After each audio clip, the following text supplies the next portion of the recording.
మందికి జీవితంలో ఏం గుళ్ళు తిరగలే, ఏం గోపురాలు తిరగలే అనే రందున్నదా? కేదార్నాథ్ పోవాలే, అమర్నాథ్ పోవాలే, మధుర మీనాక్షి అమ్మవారిని చూడాలి, కాశీ విశాలాక్షిని చూడాలి అని కోరికలు పెట్టుకున్న వాళ్ళు ఇంకొన్నది ఆగుండ్రి. అన్ని దేవుళ్ళను ఒకే కాడ చూడబోతున్నారు. అది కూడా మళ్ళా మన తెలంగాణలోనే. మన కేసీఆర్ సారే దాన్ని దగ్గరుండి షురూ కూడా చేయబోతున్నాడు.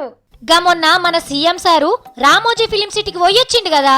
ఇప్పుడు గా మర్యాద కోసమే రామోజీరావు సారు కేసీఆర్ సార్ ఆఫీస్కి వచ్చిండు. పక్కపుంటున్న మనిషి తెల్లటి సంచులు పట్టుకొస్తుంటే అందులో ఏమున్నాయో అని అనుకున్నారు అంతా. కానీ సీఎం సార్ని కలిసినాక తెలిసింది అవి ఓ ఆధ్యాత్మిక నగరం ముచ్చట్లు రాసిన పుస్తకాలని. కేసీఆర్ సార్కే తొలుసూరు పుస్తకం ఇచ్చి ఓ గంట సేపు ముచ్చట పెట్టిండు.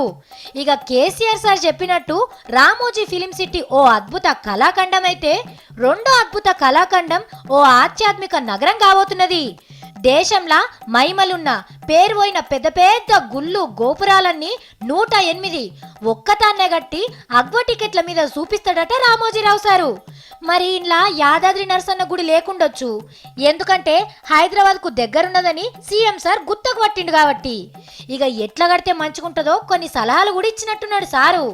ఇక ఎక్కడెక్కడో ఉన్న దేవుళ్ళందరినీ సినిమాలో చూపించినట్టు ఒక్కతాన్నే చూపించే సౌలత్ చేస్తున్నందుకు రామోజీ సార్ని మెచ్చుకున్నాడట.